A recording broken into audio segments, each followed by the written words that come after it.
Stone woodworking tools were a vital part of a toolkit for people in the archaeological past. Whether used to shape a bow, clear a field, or shape a boat, these tools have been invaluable. Axes are more commonly known, but woodworking tools with the horizontal cutting edge, called adzes, were also extremely useful, and it is what I will be shaping from stone in this video. Starting out, I have a large basalt flake that I flint-knapped to have a square cross-section. This is accomplished by removing short flakes at a shallow angle until I gradually build up the edges steeper and steeper until flat faces are formed.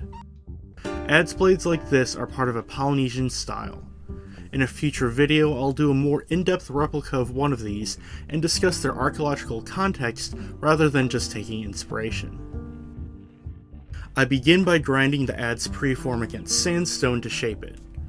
First, the edges and corners are dulled to prevent unwanted chipping and from them cutting into my hands. Of the 4 faces, I start with the top of the piece. Both this and the bottom face are the most important to grind smooth, as these will influence the shape of the cutting edge and bear most of the stress from chopping wood. A ground stone adze or other stone woodworking tool has several advantages over a flint-knapped one. A ground edge is much smoother than a flaked edge, making a cleaner, more precise cut. Resharpening a ground stone blade requires the removal of much less material than a flint-knapped blade. And finally, the smooth face spreads shock out more evenly across the stone, making it more resistant to breaking. As I grind away, you can see that I'm not just using a dry sandstone block to shape the adze. Sand and flint dust is mixed with water to form an abrasive paste, which will wear down the stone far faster than the sandstone by itself.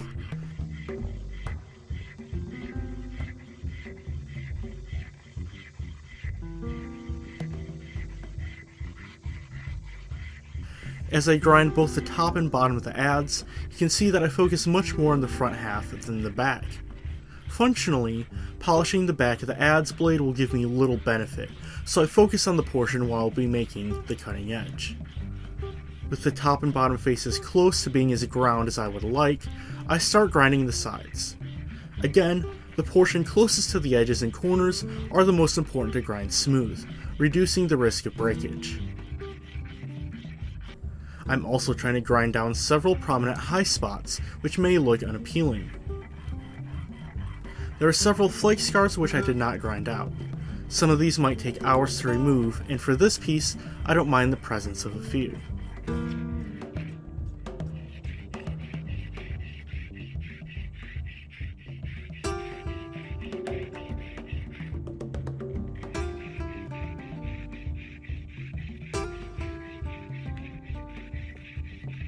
With the rough shaping and smoothing done, it is time to shape the bit and sharpen this adze blade.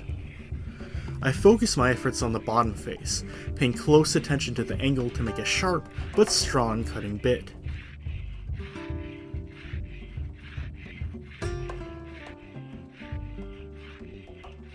I'll want to get close to making the edge sharp before I switch to a slightly different technique. To establish a sharp edge, I stop using crushed sand and flint dust and switch to just using water. This will effectively give me a finer grit of grinding paste to work with. I adjust the grinding to be a side-to-side movement to avoid damaging the sharp cutting edge of the adze.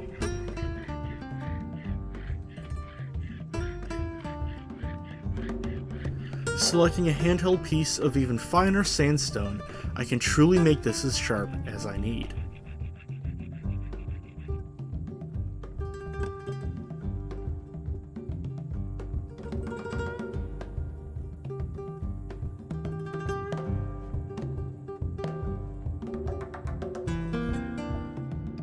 No adze is complete without a handle.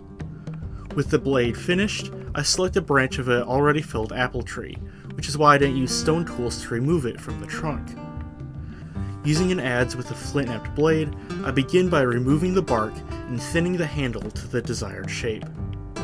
There are also several slight curves to the wood, so I have to remove more material in some places to make it straighter.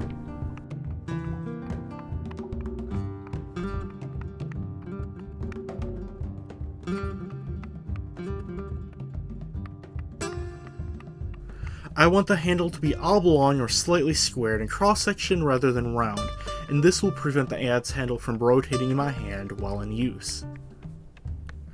I use the excess portions of the wood to provide a grip as I shape the handle. However, these need to be trimmed off. By now, the apple wood is quite dry, making cutting through the wood an arduous task.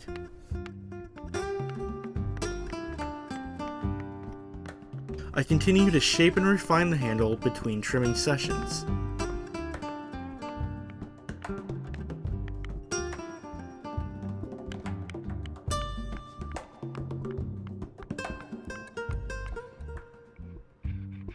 Once to shape, I can put down the flint adze and begin using hand tools.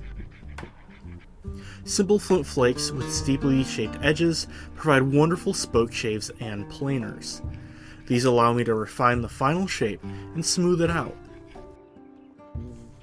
For awkward sections, corners, and ends, I use a sandstone block, which acts like a coarse grit sandpaper to sand them down.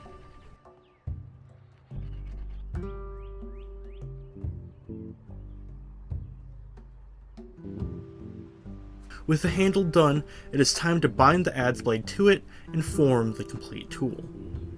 In a nod to the Hawaiian and Polynesian adzes which inspired this video, I decided to use a cord made from coconut fiber.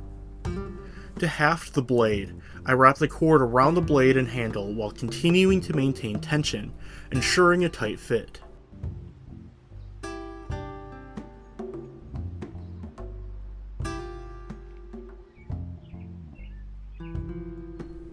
Tied tight, the adze is now complete, with all that is left is to test its chopping capability. A branch of invasive honeysuckle provides the perfect opportunity for a field test. The adze blade cuts easily, leaving a clean, smooth cut, unlike the flint knap shirt adze that I'm used to using. And with that, this adze build is complete. While this project took me many hours spread out over a year to complete, I'm really happy with how this adze turned out and how it performs. While certainly not for use to fell trees, this adze will be great for small woodworking projects and should be useful for many years to come. I hope you enjoyed watching this video as much as I enjoyed making it. If so, please leave a like down below and stay subscribed to my channel to stay updated for future content. My name is Silas Chapman with Pathways of the Past, and thank you for watching.